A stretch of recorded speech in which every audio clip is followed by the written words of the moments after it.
Nós estamos recebendo uma chuva de comentários em todos os nossos vídeos e diversos desses comentários são perguntas relacionadas a teorias e análises que outros youtubers também fizeram. E agora, no meio da temporada, nós decidimos analisar um pouco desses comentários, dessas teorias e trazer para vocês o que os outros canais também estão falando sobre a série. Então vem ver comigo depois da vinheta.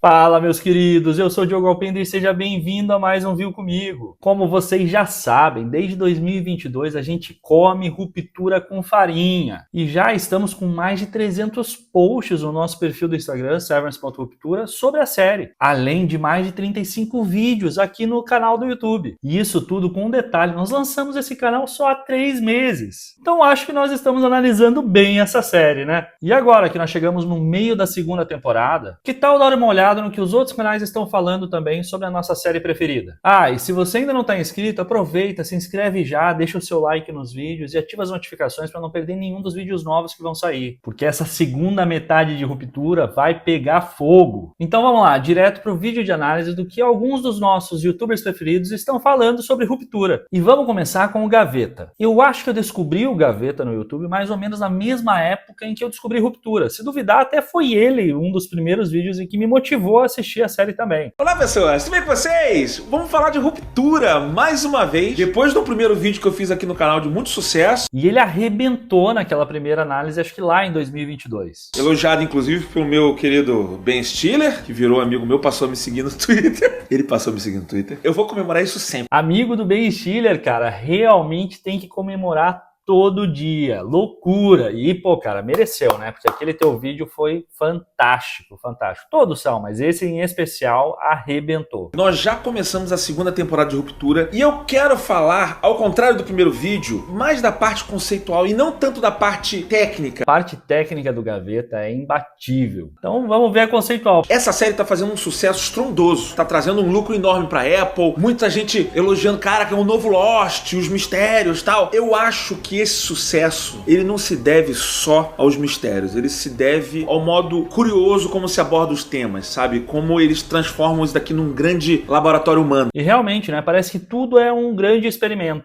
tipo Lost lá atrás, e esse eu confesso que é um dos meus maiores receios, sempre foi um dos meus maiores receios. Mas assim, a gente sabe que o sucesso de Ruptura não é pelos efeitos visuais nem nada disso. Eu tô vendo muita gente dizendo que esse sucesso todo é por esse mistério, por essa rede de mistérios que ela tem, e ela acabou assumindo esse papel de novo Lost. E embora eu sempre lembre com muito carinho sobre Lost, o final ficou marcado e até mesmo um pouco frustrante. Mas eu acho que o Dan Erickson também tem essa preocupação, ele já deixou isso claro em algumas entrevistas, de que não quer seguir esse mesmo caminho. Lost era uma série muito fechada com mistérios e tal, e a gente amava ficar tentando solucionar o que tá acontecendo. Eu acho que se fosse só isso ia ficar mais vazio, porque não é a única série que tem 1 milhão de mistérios. Volta e meia aparece uma série cheia de mistério e tal, mas a gente não engaja, sabe assim, ah, dane-se que tem mistério. Eu acho que o que engaja, pelo menos pra mim, é o conceito dela. Até porque se for contar só com o mistério, é um caminho perigoso. O próprio Lost tomou esse caminho perigoso, né? Ah não, Gaveta, mas os criadores, o Dan Erickson e o Ben Stiller já falaram que o final de Ruptura já tá pensado e escrito desde sempre. Olha, falaram a mesma coisa de Lost, lembra? E deu o que deu. Falaram a mesma coisa de Game of Thrones. Isso não quer dizer muita coisa. No final das contas, não importa muito pra mim qual é o final. É mais toda essa jornada. É mais, cara, valeu a pena acompanhar toda essa saga? E eu concordo, e é por isso que eu digo até hoje que Lost pra mim é uma das séries preferidas. Até porque analisar os mínimos detalhes de cada episódio foi um momento incrível. E com Ruptura tem sido até melhor. E isso, óbvio, graças a vocês que estão aí também, que ajudam a gente a teorizar e analisar cada detalhe de cada cena do que aparece na série. E pra mim, a coisa que me faz mais ter vontade de acompanhar essa saga é o conceito geral da série. Foi o que me fez gostar dessa série desde o primeiro episódio, que é um grande laboratório humano, esse playground de antropologia que é essa série. E é verdade, isso é incrível mesmo. Eu acho essa ideia muito genial, mas eu acho o mais legal é você ir além e você começar a pensar nessas divisões, do tipo, se uma pessoa que tá aqui fora tem todas essas experiências da vida dela, ela é de uma forma, né? Nós somos o resultado de tudo que a gente viveu até então. Você pega essa mesma mesma pessoa faz ela aparecer em um outro cenário, sem lembrar dessas experiências traumáticas, ela só é funcional. Ela seria a mesma pessoa? Ela se comportaria da mesma forma? Inclusive, nós já fizemos um vídeo de análise do comportamento tanto do Irving, em que nós até teorizamos sobre a morte do N dele antes mesmo do episódio 4, do Dylan e a possível traição dele para que ele continuasse vendo a esposa do seu externo, e agora do Miltic, analisando como todas as ações da série no fim acabam passando por algum envolvimento dele. E esse conceito das motivações deles versus o comportamento que eles exercem dentro da série é realmente incrível. A série é muito bem montadinha. Isso influenciaria o modo como ela encara a vida, o modo como ela se porta fisicamente, e tem essa diferenciação na série. O personagem do Adam Scott, o Mark S., você vê essa diferenciação nele quando ele vai do Ini pro Auri e vice-versa. Ini Auri é como eles falam na série, pra falar do interno e externo, tá? Quando ele vai subindo pro andar lá da ruptura, ele fica mais feliz, ele fica mais assim, mais ereto. Quando ele sai, você vê que ele murcha. O peso do mundo caiu pra ele, todas aquelas experiências, tudo aquilo. Isso afeta ele fisicamente. E esse aspecto é muito legal mesmo. O Gaveta usa aqui o exemplo do Mark, mas já pensou no Dylan? Ainda mais agora que nós sabemos um pouquinho mais do externo dele. Vimos ele sair da Lumon com um saco de gelo na cabeça e tal, mas a diferença do interno dele pro externo dele é gritante e reflete totalmente essa questão do ambiente que ele fala. O fato da esposa dele mencionar mesmo que ele até agora não encontrou o lance dele é muito impactante. Porque o interno dele encontrou. O cara é bom em ganhar prêmios e é extremamente eficiente no trabalho que ele realiza. E até vimos que ele tem memória fotográfica. Talvez, se o externo dele tivesse descoberto essas coisas lá atrás, tivesse um outro futuro e não tivesse do jeito que nós vimos. Eu acho fascinante isso. Tu fala, cara, olha como é que tudo influencia. O teu meio influencia. A sua criação, a sua cultura, tudo que você teve vai influenciar, às vezes, fisicamente em você. Eu vou dar um exemplo. Pra mim, o personagem que pode ser o mais interessante, eu não sei, eu só vi 2 episódios, sai toda sexta-feira, tá? Na Apple TV Plus. Ainda não sei. Mas o personagem do John Turturro, o Irving, pra mim ele pode ser o mais interessante. O que a gente tá vendo dele, no interno dele? Ele é um personagem que se apaixonou por outro homem. Ele tá se descobrindo homossexual ali dentro. Eu não sei se eles vão pra esse caminho, mas eu acho que ia ficar muito legal se o personagem dele do lado de fora, que a gente mal viu ainda, se ele fosse um cara que lidou com preconceito e ele é um cara preconceituoso, um homofóbico. Eu acho que ia ficar muito interessante se a gente visse que o cara do lado de fora, ele fosse, sei lá, homofóbico, alguma coisa assim,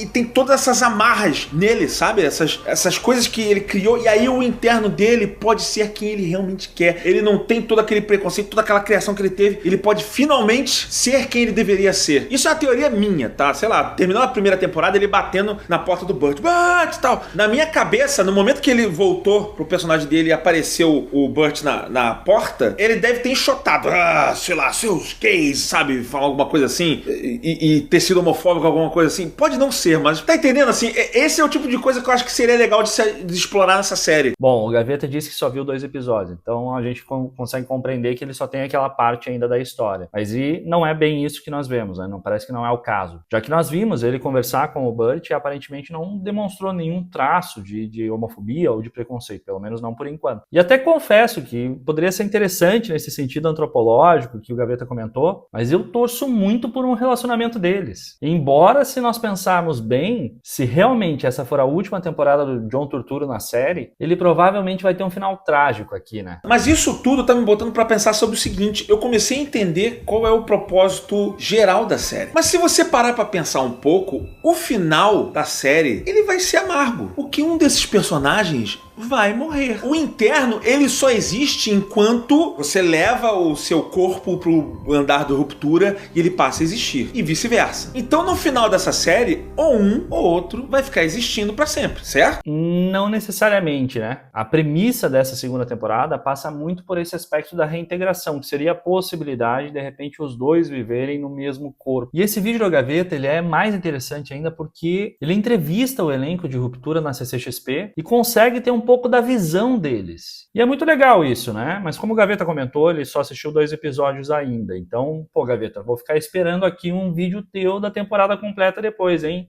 Sou fã, cara. E já que o Gaveta foi por uma linha aqui um pouquinho mais reflexiva, vamos partir aqui agora para o vídeo do PH, que sempre me fazem refletir e repensar muita coisa. Ruptura, episódio 5 da segunda temporada. Depois do episódio anterior surpreender ao apresentar um cenário totalmente diferente da rotina habitual, voltamos ao escritório exatamente de onde paramos anteriormente. Mas será que as coisas estão realmente avançando ou a gente está apenas girando em círculos? É interessante essa visão, e eu senti que realmente até nos comentários dos vídeos nós vimos muitas pessoas falando um pouquinho sobre isso, que está sendo um pouco repetitivo e tal. Esse é um episódio que pode frustrar expectativas, já que basicamente ele retorna ao ponto em que o terceiro episódio terminou e vem discutir alguns temas que ficaram aí pelo caminho, como o exemplo sobre qual o verdadeiro fruto da fragmentação entre externos e internos, coisa que meio que também já vinha sendo feita. É verdade que andamos um pouco em círculos por aqui, mas também é verdade que o quinto episódio consegue explorar bem a complexa fragmentação da mente e da identidade ao falar tanto na relação de Mark com a Halle, quanto também de Mark consigo mesmo. Eu acho que o episódio trata muito mais sobre mudanças. E é interessante porque, por exemplo, essa questão do Mark,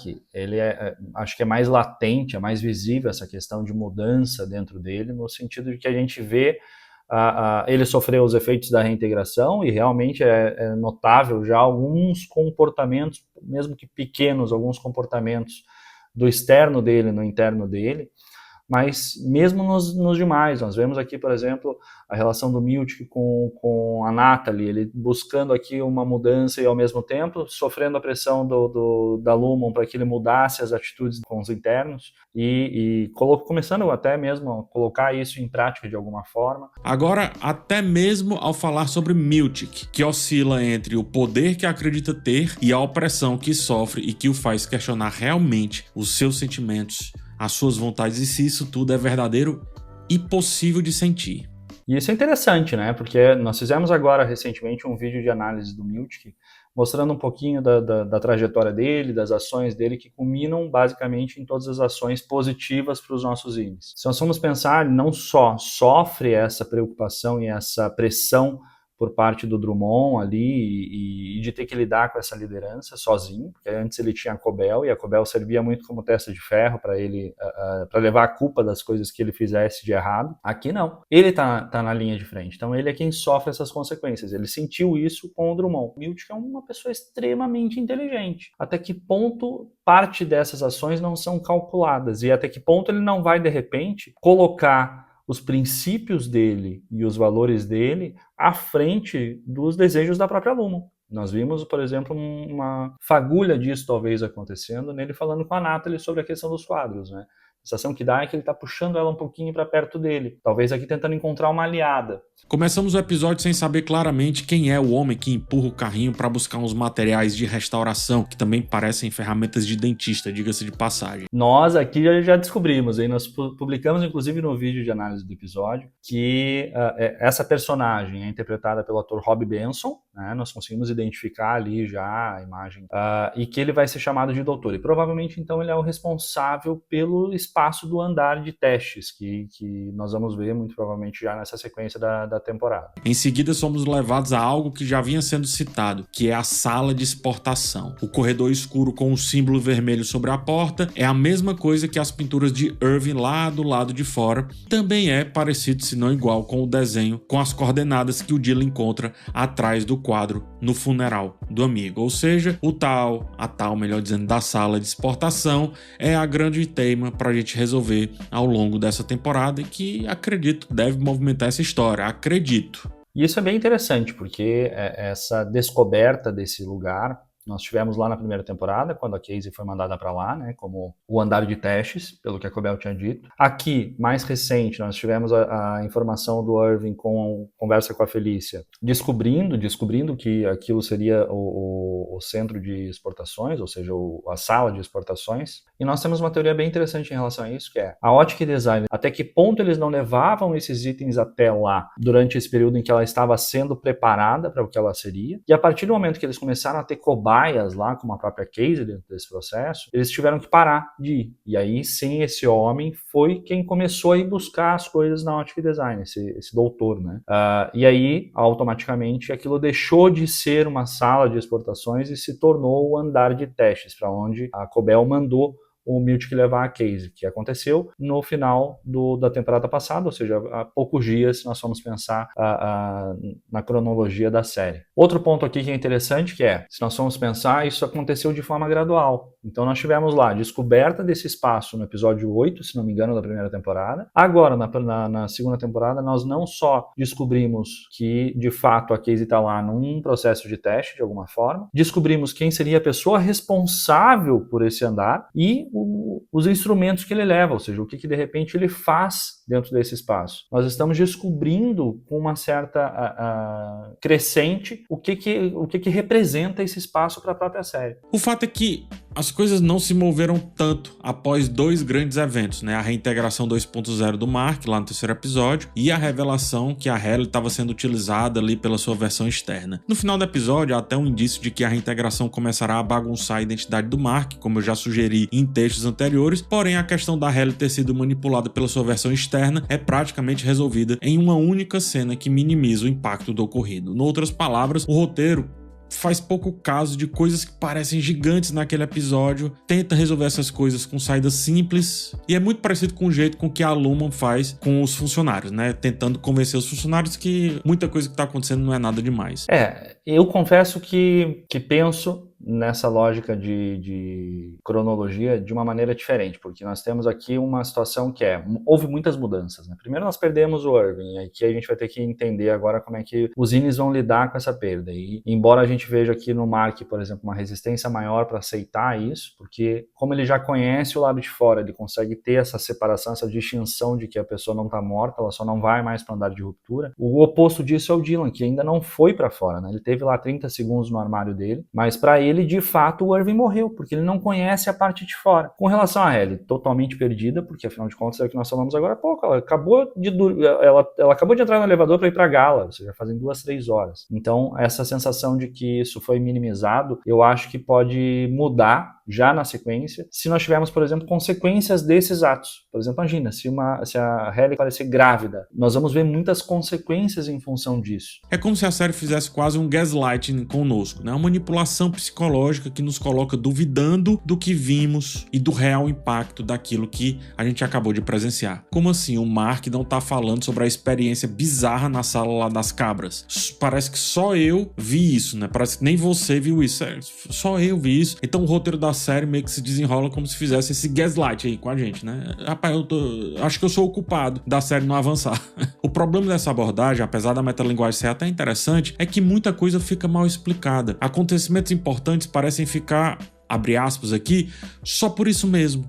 Isso é um ponto interessante, que é uma preocupação minha também. Que se nós formos analisar a primeira temporada, e nós fizemos isso, nós tivemos uma live que nós fizemos lá no início, antes da primeira temporada começar, da segunda temporada começar, que nós fizemos 50 perguntas que nós gostaríamos que fossem respondidas. Eram mistérios que tinham sido apresentados na primeira temporada. E essa segunda temporada mostrou que nem tudo vai mesmo ser respondido. Até que ponto eles vão responder as coisas menores, que nós vamos ter que, de repente, preencher as lacunas, e vão se focar só em responder as coisas mais importantes. E acho que a gente está tendo mistérios sendo inseridos dentro dessa segunda temporada, que estão sobrepondo as nossas questões da primeira e que provavelmente a gente não deva ter algumas respostas do que nós achamos que eram relevantes para a primeira temporada e que no fim são coisas pequenas se nós olharmos esse todo. Mas espero, como Dan Erickson já disse em entrevista, que pelo menos 80% das perguntas que eles estão colocando, eles respondam para que nós consigamos sair dessa temporada ou da série como um todo mais satisfeitos dentro desse processo. Ainda não sabemos como isso vai seguir, mas sabemos, eu acho que é bom a gente ter isso em mente, que não é possível mais falar apenas em Mark interno ou Mark externo. Com o reservatório aberto, ele se torna algo diferente, nem lá nem cá, e ao mesmo tempo lá e cá. Resta saber qual narrativa esse novo Mark construirá para si ou aceitará para si. A do interno, a do externo ou essa nova. Mas isso fica pro futuro quando a série decidir entregar mais do que apenas perguntar. Até lá, seguimos esperando. E também girando um pouco em círculos. Eu acho que o episódio trata muito mais sobre mudanças. O Mark, ele acho que é mais latente, é mais visível essa questão de mudança dentro dele, no sentido de que a gente vê ele sofreu os efeitos da reintegração e realmente é notável já alguns comportamentos mesmo que pequenos, alguns comportamentos do externo dele no interno dele. A relação do Milt com a Natalie, ele buscando aqui uma mudança e ao mesmo tempo sofrendo a pressão da Lumon para que ele mudasse as atitudes dele com os internos. O próprio Dylan, que vinha num processo de ser mais egoísta, de tentar atender às suas necessidades, de, por exemplo, conhecer a família do externo dele e tal, e até deixou o Irving um pouco de lado nesse sentido. A sensação que eu tive foi de que todos eles nesse episódio estão num processo de mudança. E agora vamos para a cobertura do Michel Arouca e da Mikan, que é sempre fantástica e cheio de detalhe. Senhoras e senhores, muito bem-vindos ao quinto episódio da segunda temporada de Ruptura. Mikan, você está aqui, nós já estamos na metade da temporada. Nossa, mas eu quero mais, Michel. Como passar rápido, essa temporada velho. tenha 25 episódios. Concordo com a Mikano, só faltam 5 episódios. Daqui a pouco vem um intervalo gigante nesse processo de novo. Eu acho que foi aquele respiro que era necessário pra gente conseguir racionalizar todas as coisas que aconteceram nos episódios 3 e 4, né? Exato, porque o episódio 3 também terminou com a reintegração, ele terminou daquele jeito que deixou a gente tudo hypado e tudo.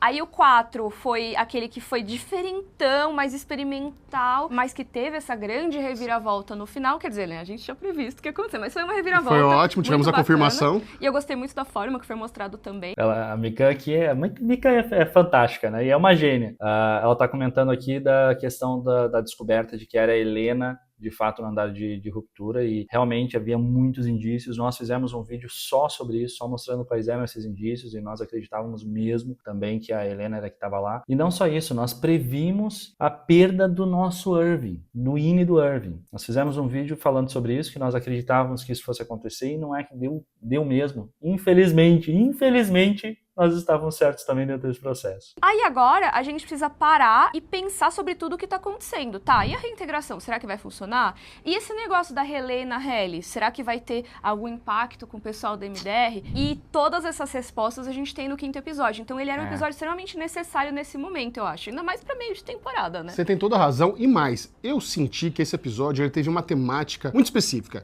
Eu acho que Ben Stiller, diretores, roteiristas, quiseram muito que a gente entendesse, especialmente nesse episódio, sobre a individualidade dos internos. Como os internos se enxergam e como todo mundo mais enxerga os internos. Isso é muito legal que o Michel falou, porque acho que a gente consegue ver cada um mais individualizado mesmo. Mas provavelmente isso vai ter consequências nos próximos episódios no que diz respeito ao grupo, né? O Mark provavelmente não vai virar a chave no próximo episódio, ou seja, ele vai continuar, assim que nós vermos a parte de dentro do andar de ruptura, ele vai continuar mais isolado, provavelmente, para que faça sentido para a história, e como ele estava nesse episódio mesmo. Mas aqui acho que a gente vai ver uma proximidade maior da Helly com o Dylan, como eles já tinham essa relação mais próxima na temporada passada, o que vai provavelmente aqui resultar no Dylan contando para ela sobre o bilhete do Irving, que está lá atrás do quadro, que vai fazer com que ela vá lá procurar isso, e talvez também faça com que ele vá, de fato, procurar esse andar de testes. O próprio Milt, que também, ao perceber uma movimentação de alguma forma suspeita nesse sentido, vai tentar evitar isso, e talvez aqui nós tenhamos de novo a questão da sala de visita familiar, ou então a família do externo do Dylan envolvida na história. Eu não duvido nada que nós vejamos nos próximos episódios, na verdade, o Dylan interno usufruindo de alguma forma da vida do externo dele, através de uma OTC, por exemplo. E isso está deixando ele ocupado de buscar novas respostas sobre o mistério e sobre a investigação que o próprio Irving estava fazendo. E eu queria aproveitar e introduzir aqui uma nova teoria que eu pensei, muito baseado no que você falou agora, sobre o lance de dividir no meio o cérebro, que é a teoria da fragmentação. E se dividir o cérebro ao meio, não é exatamente o que acontece quando a pessoa faz a ruptura. Sabe por que eu fiquei pensando nisso? A cena inicial do episódio ela é muito boa. Primeiro que ela é muito bem filmada, a forma como eles escondem aquela pessoa levando o carrinho, o rosto dele a gente não consegue ver. É muito pra deixar a gente especulando. Muito. Aí ele leva o carrinho até aquele corredor, que me parece ser o corredor da exportação, que é o mesmo corredor que o Irving estava desenhando, e ele desce ali no elevador e a gente ouve o pim. E se houver um outro nível de ruptura? E se o cérebro for dividido em um outro interno? Não necessariamente o cérebro divide em 2, mas quem sabe em 3. Quem sabe em múltiplos cérebros. É tipo... O próprio Dan Erickson, em entrevista, já disse que só haveria um nível de ruptura, pelo menos pelo que a gente sabe da segunda temporada. Que não haveria a capacidade do chip criar uma outra personalidade, né? Seria o interno e o externo, não haveria uma terceira nesse primeiro momento.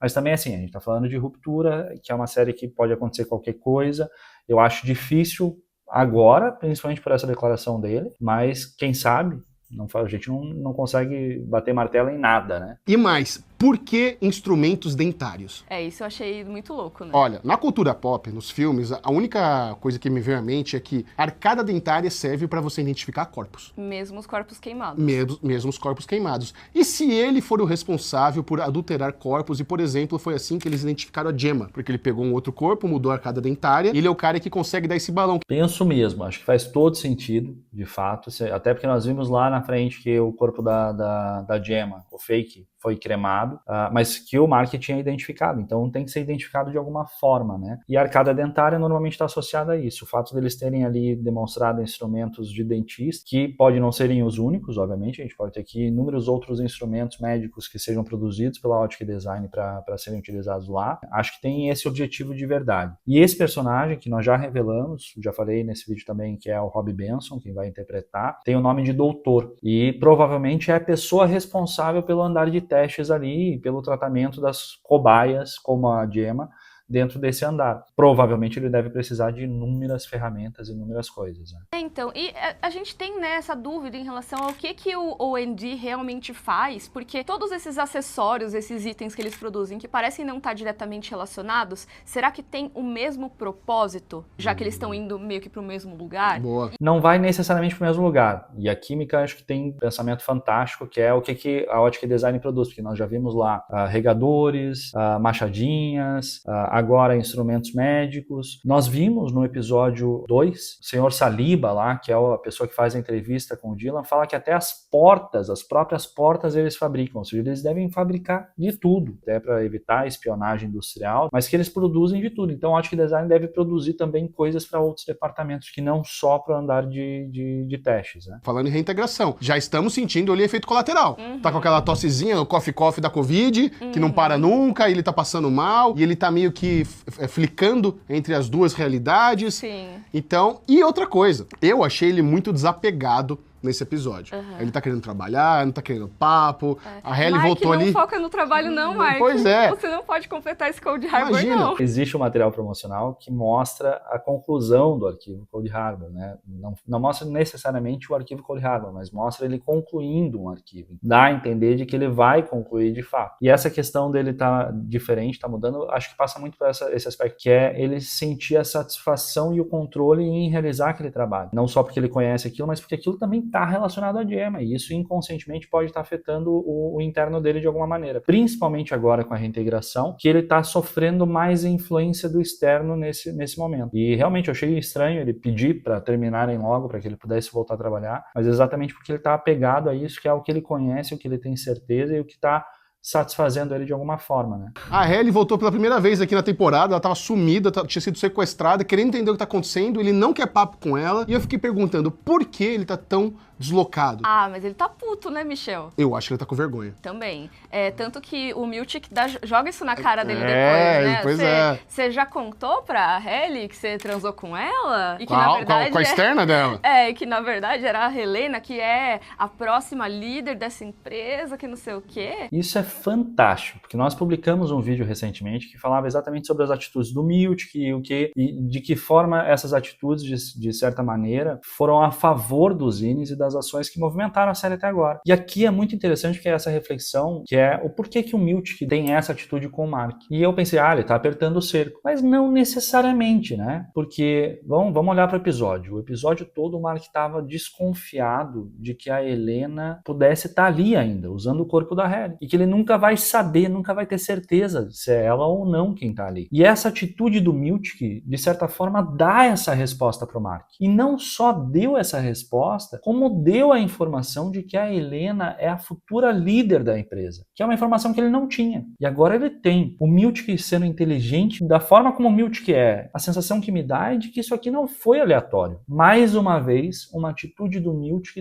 dá a informação que os internos vão poder utilizar na sequência sequência da temporada a favor deles. Então eu achei muito interessante essa cena também. E tem uma fala do Drummond, em específico nessa sequência, que me pegou. Que eu fiquei pensando na forma, nas palavras que ele usou pra falar. Primeiro que eu achei muito interessante ele contando que o Cold Harbor, caso seja completado, que está muito próximo, tá lá nos 80 e tanto %, será uma das coisas mais importantes que já aconteceu nesse planeta. Will be remembered as one of the greatest moments in the history of this planet.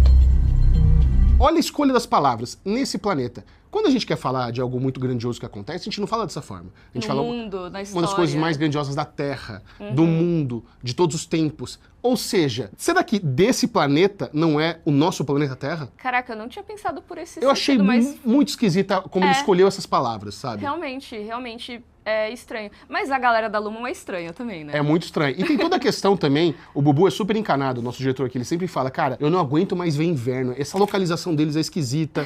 E eles realmente estão num lugar muito esquisito que não parece ser os Estados Unidos. Eu não acho que isso seja impossível. Eu realmente acho que pode acontecer. Eu acho que Improvável. eles estão dando margem pra gente. Mas não é impossível. Mas assim, o negócio do tempo, eu acho que tem uma explicação mais sussa. As outras coisas eu acho mais complexas, assim, de explicar. Sim. Mas o negócio do tempo, eu acho que é porque as coisas realmente aconteceram num período muito curto entre a primeira e a segunda temporada. Pode estar no inverno 3 meses, beleza.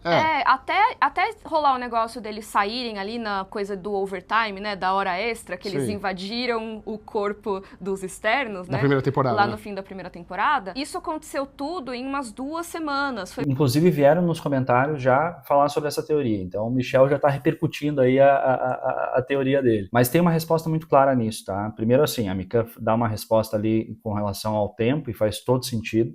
Quando a Natalie demite a Cobel, ela levanta as fotos da Hailey e fala, a Hailey tentou se 3 semanas e você não falou nada. Ou seja, dali já tinham passado 3 semanas. Se nós formos pensar que aquele dia foi basicamente o dia em que aconteceu a OTC, não faziam 4 semanas da primeira temporada. Dessa segunda temporada, também passaram-se 2 semanas. Então nós estamos falando aqui de 6 semanas de existência da série. E esse intervalo de 3 anos entre uma temporada e outra mexeu muito com a nossa sensação temporal. Mas efetivamente a série está se passar em 6 semanas, o que é totalmente natural e compreensível dentro de um período de inverno, numa localização efetivamente onde neva, onde é frio daquele jeito. Outro ponto aqui que é interessante com relação a essa teoria do Michel acho que nós temos a resposta disso já na primeira temporada, no primeiro episódio. Quando o Mark está fazendo a pesquisa com a Hailey, e a Hailey aparece deitada naquela mesa, uma das perguntas é em que estado ou território americano você nasceu. Então, é Estados Unidos, eles estão ali nos Estados Unidos. Outro ponto importante é aquele homem do carrinho que assobia uma música, ele assobia uma música referente, e aí a gente pode presumir aqui que ele seja uma pessoa não rupturada, porque ele tem conhecimento dessa música, que é uma música de fora. Ele assobia uma música que tem uma relação direta, que é uma música que foi feita em homenagem ao naufrágio de um navio, que aconteceu, se não me engano, nos Grandes Lagos do Michigan. Acho que é isso. E o Michigan é um estado americano. Outro ponto que é interessante é o quadro do Kir, daquele bebendo a água do Kir, ou alguma coisa assim, que mostra o Kir no alto de uma montanha, tem a imagem daqueles rios, daqueles lagos, exatamente como se fossem os Grandes Lagos do Michigan também. E tem uma outra informação que é dada nesse mesmo episódio, que é com relação ao Burt dizer que a viagem que eles iam fazer, ele e o Fields iam fazer para Milwaukee. Milwaukee, se não me engano, é 300 ou 400 quilômetros de distância do Michigan. Então, talvez a série se passe mesmo no Michigan, que é um território relativamente gelado e que faz todo sentido dentro desse enquadramento. Além de que eles mostraram um globo terrestre naquela animação em stop motion, que tinham lá todos os continentes da Terra, mesmo sendo, obviamente, uma cidade fictícia, um mundo fictício realizado especificamente para a série, né? O que você achou do reencontro do Burt com o Irving? O Burt tá mentindo. Por quê? O que você acha? O Burt tá mentindo porque ele falou que ele foi demitido. E ele não foi demitido. O que aconteceu com o Burt? Ele se aposentou. Mas beleza, será que o Burt interno se aposentou e o externo foi demitido? Na festa de despedida de aposentadoria do Burt, a gente viu que eles falaram que o externo dele iria se aposentar. Só que a gente não pode acreditar em nada do que a Lumon disse. Nada. Né? Então, até aí, tudo bem. Portanto, eu até acreditaria quando o Burt falou lá do mundo de fora pro Irving que ele foi demitido porque ele teve uma relação com alguém no trabalho, não sei o quê. Até daria pra acreditar, apesar de eu achar que a Lumon nunca contaria isso. Tá. Porque se você, sei lá, apanha no trabalho, eles vão inventar que você tava carregando uma caixa e derrubou, não sei o quê. Eles sempre ficam inventando historinha. Muito. Então eu acho que eles não colocariam essa história que gera mais perguntas. Ok. Tem isso. Mas além disso, disso, eu acho que a maior prova contra o que o Burt falou é que quando tem a festa de aposentadoria do interno dele, tem um vídeo que o externo dele gravou de despedida. É verdade. Ele falando, não sei o que, foi muito bom trabalhar aqui, eu vou me aposentar, mas assim, vou sentir saudades meio que numa parte escondida do meu cérebro, porque claro, eu não vou lembrar de vocês, mas eu tenho bons sentimentos. Então ele faz toda essa coisa de despedida pro interno dele, pros colegas de trabalho, que se a pessoa tivesse sido demitida, eu não acho que ela gravaria. Boa, gostei. Comprei. Sabe? Comprei que ele tá mentindo. Eu não duvido que ele esteja mentindo, mas acho que esses indícios não são tão palpáveis. Se nós formos analisar, por exemplo, e eu fui ver, depois do episódio, eu fui ver de novo o vídeo de aposentadoria do Burt, e não há menção à aposentadoria nesse vídeo. O Alt do Burt faz um vídeo de despedida para os colaboradores que trabalharam com o interno do Burt. O que poderia significar, ou poderia ser explicado, ele fazer esse vídeo mesmo sendo demitido, porque, olha, você vai receber aqui uma indenização maior, mas você precisa se despedir dos outros colaboradores para que eles não sintam tanto a perda do seu interno. E outro ponto é, realmente, a Lumon mente demais. E normalmente essas demissões foram feitas pelo Miltic, né? É o Miltic quem operacionaliza essas demissões. E nós vimos no episódio 2, e quando ele demite o Dylan, ele fala que o interno dele agrediu alguém no trabalho, e que ele foi o agressor. E isso pode representar a mordida que o próprio Miltic levou do Dylan no passado, ou então aquela última cena onde ele saiu com um saco de gelo na cabeça, né? Que faria mais sentido dentro dessa lógica. Não duvido que o Miltic, tentando constranger o Burt em aceitar essa demissão de uma forma mais pacífica, dissesse que o Burt teve uma relação com outro colaborador dentro da empresa e por isso ele foi demitido. Outro aspecto que me chama a atenção aqui é o fato de que quando o Burt foi aposentado, quando nós vimos a aposentadoria do Burt lá na primeira temporada, o Burt e o Irving estavam muito próximos e isso estava começando a causar muitos problemas para a gestão da Lumon. A sensação que eu tive logo quando aquilo aconteceu foi,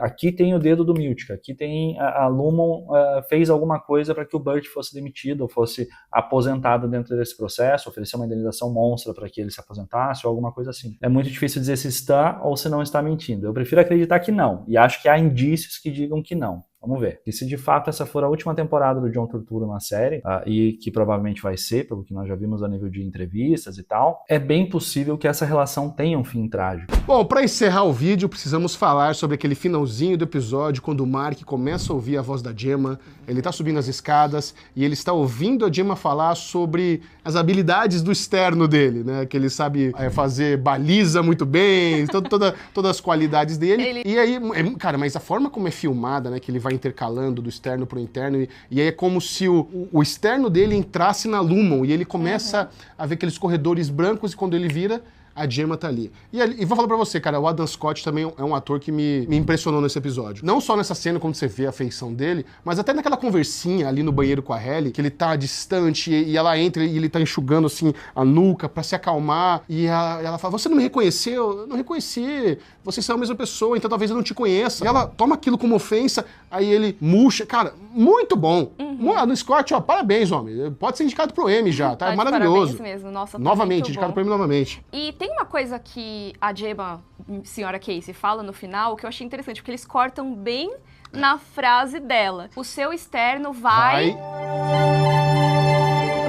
o quê? Cara, essa cena é fantástica mesmo. E no inglês, o seu externo vai ser, mas se a gente for analisar aqui, isso acontece dentro da cabeça do Mark, né? Então seria algo relacionado ao que o Mark sabe, não ao que o Mark não sabe. Seria estranho se ela estivesse mandando um sinal pra ele do subconsciente dele, ou seja, seria algo meio sobrenatural. Acho que a série não vai ir pra isso. Então esse vai ser é alguma coisa que já tá na cabeça dele, dentro do conhecimento dele, que tá sendo processado aqui dentro dessa alucinação. Outro ponto interessante que o Michel colocaram nesse vídeo, e eu concordo com o Michel, a atuação do Adam Scott, da Brit Lauer, do Tramel Tillman, do John Turturro, são dignas de Emmy, são fantásticas. E essa cena do banheiro, ela é um espelhamento da cena do banheiro que nós vemos no episódio 3. Olha, obrigado ao Gaveta, ao PH Santos, ao Michel e a Mikan por fazerem a cobertura da série e nos darem tanta riqueza de informação em tantas vertentes diferentes. Acho que isso só ajuda a enriquecer essa comunidade comunidade de fãs da série Ruptura, e nós, como fãs apaixonados, acompanhamos e adoramos falar sobre o tema da série, então a gente é sempre uma satisfação ver o que está sendo dito por aí. Então aproveitem, vão lá. Se vocês que estão assistindo esse vídeo porventura não sigam o canal do Gaveta, do PH e da Mikan e do Michel, vão lá, sigam os canais, porque é sempre muito bom acompanhar todos os vídeos sobre a série. E se você gostou desse vídeo, não esquece, deixa o seu like, que ajuda muito a estimular os views e que esse vídeo chegue a mais pessoas. E não esqueça, se você não tinha visto nada disso, agora você viu comigo.